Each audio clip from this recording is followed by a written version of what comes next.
மாலை முரசு இறை நேயர்களுக்கு வணக்கம். தொடர்ந்து ஆன்மீகம் சார்ந்து நல்ல அரிய தகவல்களை எங்களுடைய வலையொலி பக்கத்தில் பார்த்து கொண்டிருப்பீர்கள். அந்த வகையில் இறை வழிபாடு தினம்தோறும் வழிபாட்டு முறை எப்படி இருக்க வேண்டும் என்று அரிய பல தகவல்களை நம்முடைய வழங்குவதற்காக நம்முடைய இணைந்திருக்கக்கூடிய சிறப்பு விருந்தினர் ஸ்ரீ காமாட்சி வேத சிவாகம வித்யாலயத்தின் நிறுவனர் குரு முதல்வர் சிவஸ்ரீ டாக்டர் ஹேமநாத சிவாச்சார் ஐயா அவர்கள். ஐயா வணக்கம். நிகழ்ச்சிக்கு வரவேற்கிறோம். நிறைய விடயங்கள் வந்து நீங்கள் தினம்தோறும் சிவாச்சாரியர் அப்படிங்கிறதுனால பாடசாலை வச்சுருக்குங்கிற முறையில் நிறைய விடயங்களை நீங்கள் பகிர்ந்து கொண்டே இருக்கிறீர்கள், மாணவர்களுக்கும் எடுத்துக்கொண்டே இருக்கிறீர்கள். ஆனால் இப்போ இருக்கக்கூடிய மக்கள் எல்லாருக்குமே சாமி கும்பிடணும், கோயிலுக்கு போகணும், என்னுடைய கஷ்டம்லாம் போகணும் அப்படிங்கிற ஒரு விஷயம் இருந்தாலும் கூட காலையில் எந்திரிச்சதும் முதல் வேலையாக என்ன செய்யணும் அப்படிங்கிற ஒரு குழப்பம் எல்லாருக்குள்ளேயுமே இருக்குது. நீங்கள் சொல்லுங்கள் சாமி, காலையில் எந்திரிச்ச உடனே என்ன செய்யணும்? மாலை முரசு இளைஞர்களுக்கு வணக்கம். முதல் கேள்வியாக தினமும் காலை எழுந்தோன்னு என்ன பண்ணணும்னு கேட்டிருக்காங்க. நம்முடைய முன்னோர்கள்லாம் எழுந்திருக்கும் போதே ஒரு நல்ல சிந்தனையோட மனசு சாந்தியாக தெய்வத்துடைய நினைப்போடு வந்து சொல்லியிருக்காங்க. எழுந்த உடனே முதல்ல கைகளை தேய்த்து கொண்டு ஸ்லோகம் ஒன்று இருக்குது, தெரிஞ்சவங்க சொல்லலாம், இல்லை மனசில் நினச்சிக்கலாம் அந்த தெய்வத்தை. கராகிரே வசத்தே லக்ஷ்மி, கரமத்தியே சரஸ்வதி, கரமூலே சிவா கௌரி, பிரபாத்தே கர தரிசனம்னு சொல்லுவாங்க. நம்முடைய இரு கைகளிலும் நுனியிலே லக்ஷ்மி தேவியும், நடுவிலே சரஸ்வதி தேவியும், அடிபாகத்திலே பார்வதியையும், மொத்தமாக சிவச்சிந்தனையோடு அந்த நாளை மனதிலே தியானித்து கொண்டு, சிவனை தியானித்து கொண்டு அன்றைக்கி நம்ம ஆரம்பித்தோம் அப்படின்னா இந்த தடைகளும் இல்லாமல் அந்த நாள் போகின்ற நம்முடைய ரிஷிகள் வகுத்த சம்பிரதாயம். அதே போன்று தினமும் குளிக்கும் பொழுதும் கங்காயி நமகான்னு சொல்லி குளிக்கிறது பழக்கத்தில் வச்சுருந்தாங்க. ஒரு மாத்திரை சாப்பிட்றோம் அப்படின்னா அதுக்கு சிவசிவன்னு சொல்லி மாத்திரையை போட்டுக்கலாம், இல்லை ராமராமன் சொல்லி போட்டுக்கலாம். ஒரு ஊருக்கு கிளம்பின்னு இருக்கோம் அப்படின்னா அப்பொழுதும் சிவனையோ மகாவிஷ்ணுவையோ எந்த தெய்வம் உங்களுக்கு ஆத்மார்த்தமோ அந்த தெய்வத்தை வணங்கிட்டு கிளம்பலாம். இரவு தூங்கும் பொழுதும் விபூதியை தரித்து கொண்டு ஓம் நம சிவாயன்னு சொல்லிட்டோம், இல்லை நமோ நாராயணாயன்னு சொல்லிட்டோம், ஏதேனும் ஒரு இறை சிந்தனையோடு நம்ம அந்த நாளை துவங்கி நாளை முடித்தோம் அப்படின்னா ஒரு மன அமைதி கிடைக்கும்ட்டு நம்ம முன்னோருடைய வழிமுறையுமா. மகிழ்ச்சி சாமி. இப்போ நீங்கள் சொன்னீங்க இல்லையா, அந்த கையை தேய்ச்சிட்டு ஒரு மந்திரம் சொன்னால் நல்லது அப்படின்னு. இப்போ நிறைய பேருக்கு அது ஒரு சந்தேகம் இருக்கும். அப்படி கையை தேய்ச்சிட்டு பார்க்கும்போது வலது கையை பார்க்குறதா இடது கையை பார்க்குறதா, இல்லை பொதுவாக பார்த்தா போதுமா அப்படிங்கிற ஒரு குழப்பம் இருக்குல்ல, அது எப்படின்னு சொல்லுங்கள். பொதுவாக பார்த்தா வரும், ரெண்டு கையும் சேர்ந்த மாதிரி தான் நம்ம கையை தேய்ச்சிட்டு பார்க்குறோம், ரெண்டு கைகளையும் சேர்ந்து பார்க்கலாம். அது என்ன பலன் தரும் சாமி? தினமும் காலையில் நம்ம எந்திரிக்கும் போது கண்ணை திறந்து முதல்ல அப்படி பார்க்கறதுனால என்ன பலன் கிடைக்கும்? அந்த தினத்திலே எந்த ஒரு தேவையில்லாத பிரச்சனை, இடிச்சிக்கிறது, தேவையில்லாத சந்தேகம் வருதுலாம் இல்லாமல் ஒரு நல்ல இறை சிந்தனையோடு நாள் தூங்கணும் அப்படின்னா நாள் நல்லபடியாக போகின்றதுக்காக தான் அந்த முதல் எழுந்தோடனே பார்க்கறதுன்னு வச்சுருக்காங்க. நிறைய விஷயங்கள் இருக்குது பார்க்கத்தக்கது. எழுந்தோடனே முதல்ல கையை பார்க்கலாம், மகாலட்சுமி படத்தை பார்க்கலாம், உயர்ந்த மகான்கள் ரிஷிகள் அவங்களுடைய புகைப்படத்தை பார்க்கலாம், நலம்புரி சங்கை பார்க்கலாம், புஷ்பங்களை பார்க்கலாம். இதெல்லாம் வந்து ஒரு நல்ல விஷயங்கள் நம்ம தரக்கூடிய விஷயங்கள். அதை பார்த்துட்டு அந்த நாளை தொடங்குன்றது சம்பிரதாயம். ஓகே சாமி. இப்போது மக்கள் எல்லாருக்குமே இப்போ காலைல எந்திரிக்கிறது எப்படி இது ஒரு குழப்பமான சூழலாக இருக்கோ, அதே மாதிரி இப்போ கோயிலுக்கு போகிறாங்கன்னு வச்சுக்கோங்களேன். இப்போ நிறைய இடங்கள் வந்து பார்த்திங்கன்னா வடக்கு பார்த்து சாமி இருக்கும். அந்த வடக்கு சன்னதி பார்த்த கோவில்கள் உண்டு, இல்லாட்டி தெற்கு சன்னதி பார்த்த கோவில்களும் உண்டு. சாமி இந்த திசை அந்த திசைன்னு இருக்குல்ல. இப்போது வடக்கு சன்னதி பார்த்து ஒரு சாமி இருக்குன்னா அங்கே போகக்கூடிய பக்தர்கள் எந்த பக்கம் நின்று வணங்கணும்? தெற்கு சன்னதி பார்த்து ஒரு சாமி இருக்குது அப்படின்னா அந்த கோவிலுக்கு போகும்போது பக்தர்கள் எந்த பக்கம் நின்று வணங்கணும்? 4 திசைகளில் எந்த பக்கம் பார்த்து இந்த இறை தெய்வங்கள் இருந்தாலும் கிழக்கு முகமாக நமஸ்காரம் பண்ணலாம், இல்லை வடக்கு பார்த்து நமஸ்காரம் பண்ணலாம். மொத்தமே 2 முறைகள் தான். ஒன்று, சுவாமி வந்து எல்லா இடத்துலையும் கிழக்கு பார்த்து தான் இருப்பார் பொதுவாக. இப்போ கிழக்கு பார்த்து ஆலயமாக இருக்குதுன்னா நம்ம பிரதட்சணை பண்ணிவிட்டு வாசலில் கொடிக்கம்பத்துக்கு முன்னாடி வடக்கு பார்த்து நமஸ்காரம் பண்ணணும். இல்லை மற்ற திக்கில் இருக்காங்க அப்படின்னா கிழக்கு பார்த்து நமஸ்காரம் பண்ணணும். ஒன்று கிழக்கு பக்கம் நம்மளுடைய தலை இருக்கணும், அல்லது வடக்கு பக்கம் நம்முடைய சிரஸ் வச்சு நமஸ்காரம் பண்ணணும். இப்போது நமஸ்காரம் பண்ணுறதை பற்றி சொல்கிறீங்க. இப்போ அதில் வந்து ஆண்கள்னால் இந்த முறைப்படி தான் நமஸ்காரம் பண்ணணும், இந்த கீழே விழுந்து வணங்குறதுன்னு ஒரு முறை இருக்குல்ல. இப்போ வந்து சாமிக்கு முன்னாடி விழுகும்போது ஆண்கள் எப்படி வணங்கணும், ஒரு கொடிக்கம்பத்துக்கு கீழே ஆண்கள் வணங்கும் போது எப்படி விழுந்து வணங்கணும், அதே பெண்கள் கொடிக்கம்பத்துக்கு கீழே விழுந்து வணங்கும் போது எப்படி நமஸ்காரம் பண்ணால் நல்லது, ஒரு சாமிக்கு முன்னாடி அந்த சந்நிதியில் விழுந்து வணங்கும் போது எப்படி வணங்குறது நல்லது? நமஸ்கார முறைகள்னு இருக்குமா. அஷ்டாங்க நமஸ்காரம், பஞ்சாங்க நமஸ்காரம், நமஸ்காரம் அப்படின்றது. இந்த அஷ்டாங்க நமஸ்காரம் என்பது ஆண்களுக்கே உரியது. சிரசு முதல் கால் வரை மொத்தம் நமஸ்காரம் பண்ணுறது பேர் அஷ்டாங்க நமஸ்காரம் என்று பெயர். பஞ்சாங்கம் என்றால் நம்ம பார்த்துட்டு இருப்போம் எல்லாருமே, பெண்கள்லாம் மொத்தமாக நமஸ்காரம் பண்ண மாட்டாங்க. தன்னுடைய இரு கைகள், சிரசு, இரு புஜங்கள் ஒட்டி கீழே போட்டு நமஸ்காரம் பண்ணுவாங்க. அது பஞ்சாங்க நமஸ்காரம்னு பேர். ரொம்ப முடியாதவங்க, வயசானவங்க, சிரமப்படுறவங்க பிரதட்சணம் பண்ணிட்டு கைகளை மட்டும் கூப்பி தலையை தாழ்த்தி வணங்குறது பேர் நமஸ்காரம். இது 3 விதமாக இருக்குது. நம்ம ஆண்கள்லாம் அஷ்டாங்க நமஸ்காரம் பண்ணணும், பெண்கள் பஞ்சாங்க நமஸ்காரம், முடியாதவங்க சிரசை ஒண்டி காமிச்சு ஏகாங்க நமஸ்காரம். இப்போ நின்று வணங்குறதுக்கும் தரையில விழுந்து வணங்குறதுக்கும் இந்த திசை பார்த்து தான் தலையை கீழே விழுந்து வணங்கணும் அப்படிங்கிற மாதிரி ஏதாவது முறைகள் இருக்கா ஆண்கள் பெண்கள் 2 பேருக்குமே? மற்ற சந்தைகள் நம்ம கோயிலில் பார்த்துருப்போம். விநாயகர் சந்தை போயிருப்போம், அங்கேருந்து முருகர் போவோம், அப்புறம் சுவாமிகிட்ட வருவோம், அப்புறம் அம்பாள்கிட்ட போவோம், பிரதட்சணம் பண்ணிட்டு வருவோம். எல்லா இடத்துலையும் வணங்கக்கூடாது சுவாமி. எல்லா இடத்துலையும் நம்ம கை கூப்பி நமஸ்காரம் பண்ணிக்கலாமே தவிர மொத்தமாக அந்த சாஷ்டாங்க நமஸ்காரமோ பஞ்சாங்க நமஸ்காரமோ எங்கே பண்ணணும் அப்படின்னா, பிரதட்சணம் பண்ணி முடிச்சுட்டு வந்துட்டு கொடிக்கம்பம்னு இருக்கும். இந்த கொடிக்கம்பத்துக்கு கீழே தான் நம்ம விழுந்து நமஸ்காரம் பண்ணணும். மற்ற இடங்கள்லாம் கைகளை கூப்பி மனதாலை தியானத்தை கொண்டு வந்து கொடிக்கம்பத்துக்கு கீழே வடக்கு பார்த்து நமஸ்காரம் பண்ணணும். முன்பு சொன்ன மாதிரி கிழக்கு பார்த்து நமஸ்காரம் பண்ணலாம். எல்லா இடத்துலையும் விழுந்து வணங்கக்கூடாது. எல்லா இடத்துலையுமே விழுந்து வணங்கக்கூடாது. சரிங்க சாமி, நல்லது. அதே மாதிரி இந்த விபூதி வாங்குறதுல நிறைய பேருக்கு இப்போ வரைக்குமே தெரியல அப்படின்னு சொல்லணும். இப்போ ஒரு சாமியார் வந்து விபூதி கொடுக்குறாரு அப்படின்னா அந்த கையில் வாங்கிட்டு உடனே அடுத்த கையில் மாற்றி அதை எடுத்து நெத்தியில் வந்து இடுறாங்க. அது சரிதானா அந்த முறை? அந்த விபூதி வாங்குற முறை, நெத்தியில் திலகமுறது முறை, அதை பற்றி சொல்லுங்களேன். விபூதி என்பது சுவாமியுடைய முக்கியமான பிரசாதமாக நமக்கு கருதப்படுது. விபூதி பூத்தி ஐஸ்வர்யம்னு சொல்லுவாங்க. நமக்கு தேவையான எல்லா ஐஸ்வர்யத்தையும் தரக்கூடியது அந்த விபூதி. அதை வலது கையால் 2 கையும் சேர்த்து நம்ம சுவாமிகிட்ட வாங்கணும். வாங்கும்பொழுது வலது கையால் விபூதியை வாங்கி இந்த மோதிர விரலால் விபூதி இட்டுண்டு அந்த மொத்த விபூதியும் தரிச்சிக்கணும்னு சொல்கிறது தான் இந்த விபூதி லட்சணம்னு பேர். நாம் அதை ரொம்ப அதிகமாக இருக்குது கீழே கொட்டையில் போடுறோன்னு சொல்லி இப்போதைக்கு நம்ம இந்த கையில் மாற்றி இட்டுருக்கோம். இது மொத்தமாக இந்த கையில் இட்டுருந்தா அது விசேஷம். முடியாது இங்கே மாற்றிக்கலாம், ஆனால் கீழே கொட்டாமல் பார்த்துக்கணும். எல்லா இடத்துலையும் இப்போ கொட்டிட்டு வந்துடும் கோவிலில் அந்த தூண்களில். அது கீழே விழுந்து அடுத்தவங்க மிதிக்கிறாங்க, அது ரொம்ப நமக்கு அதிகமான பாவத்தை கொடுக்கும். இந்த கையில் வாங்கி இட்டுக்கிறது பண்ணிக்கலாம், அல்லது இந்த கையில் மாற்றி இட்டுன்ட்டு அதை நம்முடைய விபூதி பையின்னு சொல்லுவாங்க. பழைய காலத்துலலாம் எல்லோரும் போட்டு வச்சுருப்பாங்க விபூதி பையில்.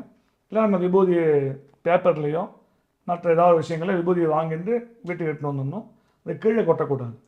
நல்லது சாமி. இப்போ நிறைய பேருக்கு இந்த ஒரு கவலை இருக்கும், தினமும் கோயிலுக்கு போகணும் தான் எனக்கு ஆசை, ஆனால் என்னால் போக முடியலை, பயணப்பட முடியலை அப்படின்னு வருத்தப்படக்கூடிய மக்கள் இருக்காங்க. அப்படி நினைக்கிறவங்களுக்கு இந்த ஒரு நாள் மட்டும் நீங்கள் கோயிலுக்கு அவசியம் வந்துருங்க அப்படின்னா எந்த நாள் வரணும், ஏன் வரணும்? ஒவ்வொரு மாதமும் பல விசேஷங்கள் ஆகிட்டுருக்கு. எல்லா கோயிலையும் நம்ம பார்த்துருப்போம். நம்ம வீட்டுக்கு அருகாமையிலே விநாயகர் கோவில் தான் இருக்குன்னா அங்கே சங்கரஹர சதுர்த்தின்னு ரொம்ப விசேஷமாக பண்ணுவாங்க.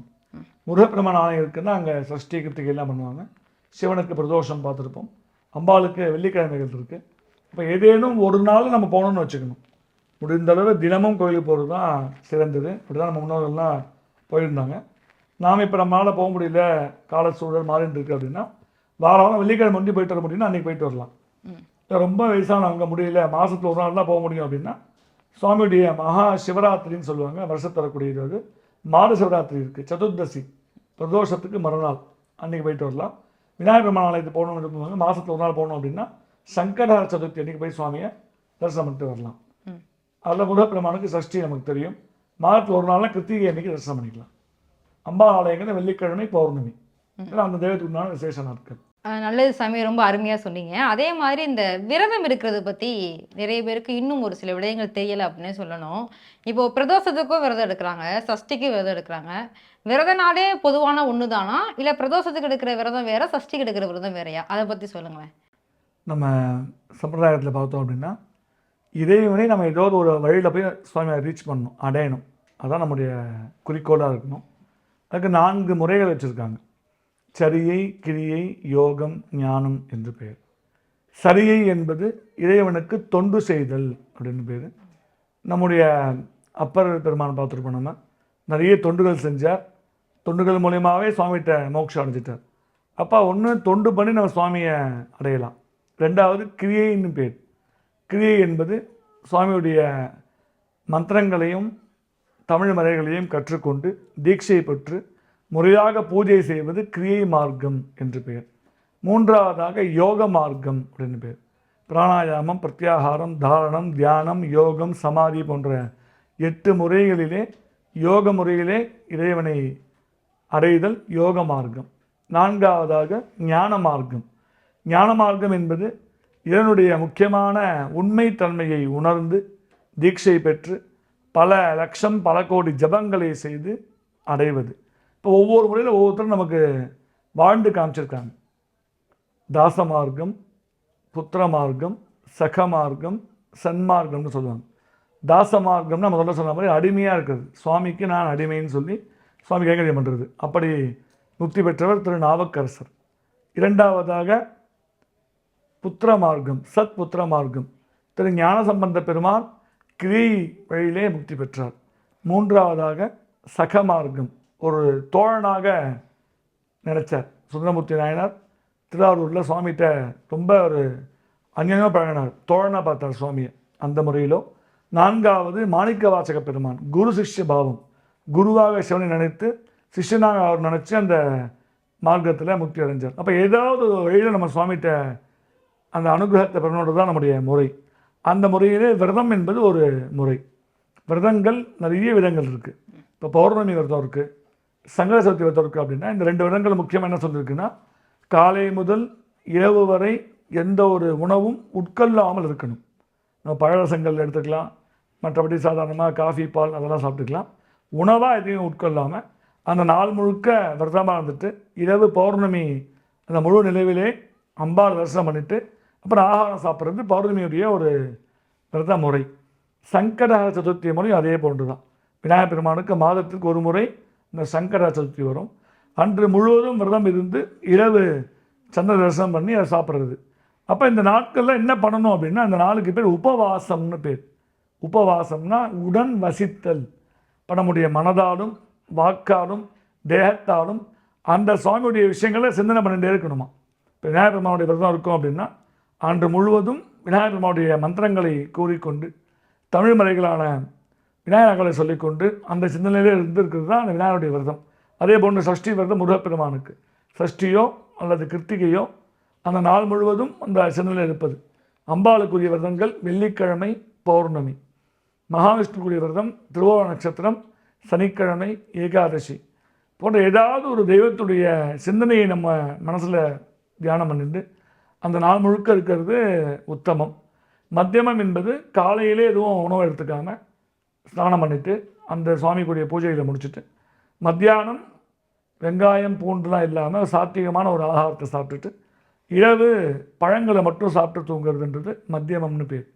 இன்னும் வயசாக எடுத்துங்க, என்னால் நாள் முழுக்க இருக்க முடியல, இன்னும் எளிமையாக தான் வேணும் அப்படின்னா காலையில் எதுவும் சாப்பிடக்கூடாது, மத்தியானம் உணவு எடுத்துக்கலாம். இரவு அன்னமாக இல்லாமல் ஏதேனும் சிற்றுண்டி மாதிரி சப்பாத்தி, இட்லி, தோசை அது மாதிரி சாப்பிட்டுட்டு அந்த நினைப்போடு இருக்குது. இப்படி என்ன ஒரு நமக்கு நம்ம உடம்புக்கு எது உபயோகமாக இருக்குமோ எது முடியுமோ அந்த முறையில் விரதம் இருக்கலாம். ஆனால் இறை சிந்தனை, இறை நாமம் முக்கியம். சாமி, இப்போ நீங்கள் விரதத்தில் இத்தனை வகை இருக்குன்னு சொல்லிட்டீங்க, அதுக்கு என்னென்ன விரதம்னு இது ஒரு சந்தேகமாக கேட்குறேன். நான் ஒரு இளைஞராக அதை கேட்கணும்னு தோணுது. ஏன்னா இப்போ நிறைய இளைஞர்கள் வந்து இதை செய்கிறாங்கன்னு வச்சுக்கோங்களேன். இப்போ வாரத்தில் 7 நாள் இருக்குன்னா எல்லா நாளுமே அசைவம் சாப்பிடுவாங்க. அதில் ஒரு சிலர் வந்து வியாழக்கிழமை மட்டும் நான் வந்து சைவம் சாப்பிடுவேன், ஏன்னா நான் விரதம். சனிக்கிழமை மட்டும் நான் வந்து சைவம் சாப்பிடுவேன், நான் விரதம். செவ்வாய்க்கிழமை மட்டும் சைவம் சாப்பிடுவேன், மற்ற நாள் அசைவம் சாப்பிடுவேன்னு சொல்கிறாங்கல்ல. இது விரதத்தில் சேருமா? இது பலன் அளிக்குமா? அதை சொல்லுங்களேன். நம்முடைய சம்பிரதாயப்படி எந்த ஒரு உயிரையும் சாப்பிடாமல் இருக்கிறது தான் உண்மையான முழு விரதத்தில் வரும். இல்லைங்க நாங்கள் அந்த முறையில் இல்லை, ஏதாவது ஒரு மாதம் தான் வச்சுருக்கோம், புரட்டாசி மாதம் வருது, நாங்கள் அப்போ சாப்பிட மாட்டோம், அசைவம் சாப்பிட மாட்டோம், சைவம் தான் சாப்பிடுவோம். இப்போ நாங்கள் இந்த வாரத்தில் இதான் வச்சுருக்கோன்றது அந்தந்த மரபு சார்ந்த விஷயம், அவங்களுடைய பழக்க வழக்கம், குடும்ப சார்ந்த விஷயம். அப்படி மொத்தமாக இருக்க முடியலனாலும் அந்த ஏதாவது ஒரு நாளாவது இருக்க முடியுன்றவங்க இருக்கலாம், நீ எந்த தப்பும் இல்லை. அறிவியல் ரீதியாக நம்ம தினமுமே சாப்பிட்டு உள்ளே இருக்க அந்த எந்திரத்துக்கு வேலை கொடுத்துட்டே இல்லாமல் ஏதேனும் ஒரு நாள் நம்ம அந்த பழக்கத்தை கொண்டு வந்தோம் அப்படின்னா நம்ம உடம்பு நல்லா கொண்டுருக்கோம். நம்முடைய ருச்சிகள் ஒரு மறைமுகமாக வச்சுருக்காங்க இந்த விஷயத்தை. ஸோ ஒரு நாள் இருக்கிறதா இருக்கலாம், அது நல்லது, எதுவும் இல்லை, நல்லது தான், நல்லது சாமி. அதே மாதிரி இந்த அர்ச்சனை செய்கிறது, இப்போ நிறைய பேர் வீட்டிலேயே இருக்கக்கூடிய பூக்களை எடுத்துகிட்டு இருக்கிற தேங்காய்லாம் எடுத்துகிட்டு போயிட்டு அர்ச்சனை செய்யக்கூடிய மக்கள் இருக்காங்க. நிறைய பேர் என்ன பண்ணுவாங்கன்னா கோவில் வாசலில் போய் வாங்கி அர்ச்சனை பண்ணுறவங்களும் இருக்காங்க.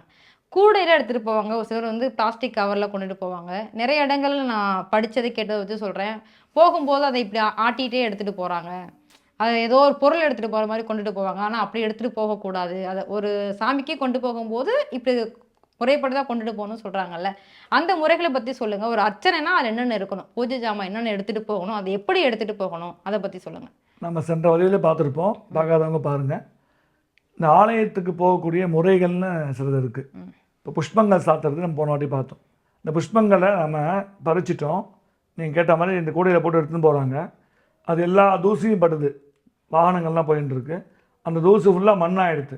அந்த புஷ்பத்தை நம்ம கோயிலுக்கு கொடுக்குறது சிறந்தது அல்ல. அப்போ என்ன பண்ணணும், கோயில் ஆலயத்துக்கு செல்லக்கூடிய முறை என்ன அப்படின்னா, அதுக்கு ஆலய விதிகளில் சிவாகமங்கள் கூறுது. சுமனாஷ்ட சுசாந்தஷ்ட தியாத்வா தேவம் சதாசிவம் பாத பிரக்ஷாலனம் கிருத்வா ஆலயந்து பிரவேசையேத் அப்படின்னு சொல்லுது.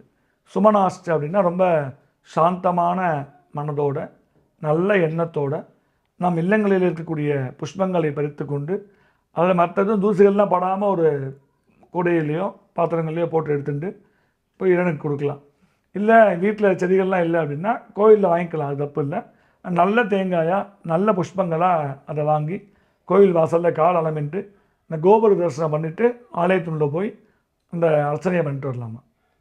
சாமி, அதே மாதிரி இப்போது இன்னும் நிறைய மக்களுக்கு தெரிஞ்சக்கூடிய ஒன்று அப்படின்னா, இப்போது கோயிலுக்கு போகிறோம் அப்படின்னா உப்பு வாங்கி கொடுத்தா நல்லது, பூ வாங்கி கொடுத்தா நல்லது, மஞ்சள் தூள் வாங்கி கொடுத்தா நல்லது, நிறைய பேருக்கு சாப்பாடு வாங்கி கொடுத்தா நல்லதுன்னு ஒன்று இருக்குது. நீங்கள் சொல்லுங்கள், எந்தெந்த பொருட்கள்லாம் இது வாங்கி கொடுத்தா நிச்சயமாக ரொம்ப நல்லது, அதீத பலன். பொதுவாகவே ஒரு கோயிலுக்கு போயிட்டு என்ன செஞ்சாலுமே அது நல்லதில் தான் சேரும். ஆனால் இந்த விடயங்கள்லாம் வாங்கி கொடுத்தா, இந்த பொருட்கள்லாம் வாங்கி கொடுத்தா இன்னும் நல்ல பலன் கிடைக்கும், நல்ல நல்ல விஷயங்கள்லாம் கிடைக்கும் அப்படின்னா என்னென்ன பொருட்கள், அதை சொல்லுங்கள். இந்த விடையை நம்ம போன வாட்டி கொஞ்சமாக பார்த்துருக்கோம், இப்போ கொஞ்சம் லைட்டாக விரிவாக பார்க்கலாம். சென்ற முறை என்ன பார்த்தோம் அப்படின்னா, எந்தெந்த தெய்வங்களுக்கு எந்த தெய்வத்தை நம்ம அபிஷேகம் பண்ண கொடுத்தா நமக்கு என்ன கிடைக்கும்னு பார்த்தோம். உதாரணமாக தைல நம்ம கோயிலுக்கு கொடுத்தோம் அப்படின்னா தைல விஷயம் அங்கே பண்ண நமக்கு வம்சவிருத்தி ஏற்படும்னு பார்த்தோம். இப்போ என்ன கேட்டிருக்கோம், எதை நம்ம கோயிலுக்கு தரலான்னு நம்ம கேட்டிருக்கோம். முக்கியமாக போகம் மோக்ஷம்னு 2 உண்டு. இந்த உலகிலே நாம் வாழ்நாள் முழுக்க வாழ்வது, அதுக்கு தேவையான எல்லா விஷயத்தையும் நமக்கு கிடைக்கிறது பேர் போகம்னு பேர். இந்த வாழ்நாள் முடிந்து நம்முடைய ஜீவன் மேலோக்கு செல்லும்போது நமக்கு தேவையானது மோக்ஷம் என்று பெயர். அப்படி ஆமங்கள் என்ன சொல்லியிருக்கு அப்படின்னா, முடிந்தளவு நிறைய நிவேதனத்துக்கு உண்டான அரிசி, பச்சை அரிசியை, சுத்தமான அரிசியை நம்ம ஆலயத்தில் கொடுக்குறோம் அப்படின்னா அந்த அரிசியால் நைவேத்தியம் பண்ணி சுவாமிக்கு படைக்கிறாங்க. அந்த அரிசியை அன்னதானம் பண்ணுறாங்க நைவேத்தியத்தை. இப்போ நமக்கு எவ்வளோ பலன் கிடைக்குமா, அதில் எத்தனை அரிசி அந்த நைவேத்தியத்தில் இருக்கோ அத்தனை 1000 வருஷ காலம் நம்ம சொர்க்கத்தில் வாழ்வோமா. இப்போ ஒரு 1000 அரிசி நம்ம கொடுத்துருக்கோம் சுவாமிக்கு, ஒரு 10 கிலோ கொடுத்துருக்கோன்னா அந்த 1000 அரிசி, ஒரு அரிசிக்கு 1000 வருஷ காலம் சொர்க்கவாசம் கிடைக்கும். அவ்வளோ உயர்ந்தது நைவேத்திய பலன் என்று கூறுகிறது சிவாகமங்கள். அதனால் அபிஷேகத்தை முதலே நம்ம பார்த்துட்டோம். இப்போ நம்ம என்ன தரலாம்னு யோசித்தோம் அப்படின்னா அரிசி வாங்கி தரலாம், அது சிறந்த புண்ணியத்தை நமக்கு கொடுக்கும். ரொம்ப நல்லது சாமி, ரொம்ப புதுசாக இருந்தது எனக்கு. ஏன்னா நிறைய பேர் அதுக்கு இது தெரியாமலே இருப்பாங்க, ஆனால் வாங்கி கொடுத்துருப்பாங்க. இன்றைக்கி அது நல்ல பலன் தரும்னு தெரிஞ்சிருக்கும். இவ்வளோ நேரம் கலந்துக்கிட்டு ரொம்ப யதார்த்தமாக, சாமானிய மக்கள்லாம் கோயிலுக்கு போவாங்க, எனக்கு ஒரு கஷ்டம் இருக்குது, அது வந்து இறைவா நீ தான் தீர்த்து வைக்கணும்னு போகும்போது கூட இந்த மாதிரி சின்ன சின்ன விஷயங்கள் அவங்களுக்கு தெரியாமல், அதனால கூட அந்த பலன் அவங்க வீட்டுக்கு வராமல் அவங்களுக்கு கிடைக்காம இருந்திருக்கும். இந்த காணொளி மூலமாக நிறைய மக்களுக்கு ஒரு விழிப்புணர்வு கிடைச்சிருக்கும் அப்படின்னு நம்புகிறோம். இவ்வளோ நேரம் கலந்துக்கிட்டு ரொம்ப எளிமையாக யதார்த்தமான நிறைய ஆன்மீக தகவல்களை தந்தமைக்காக மிக்க நன்றி. நன்றி.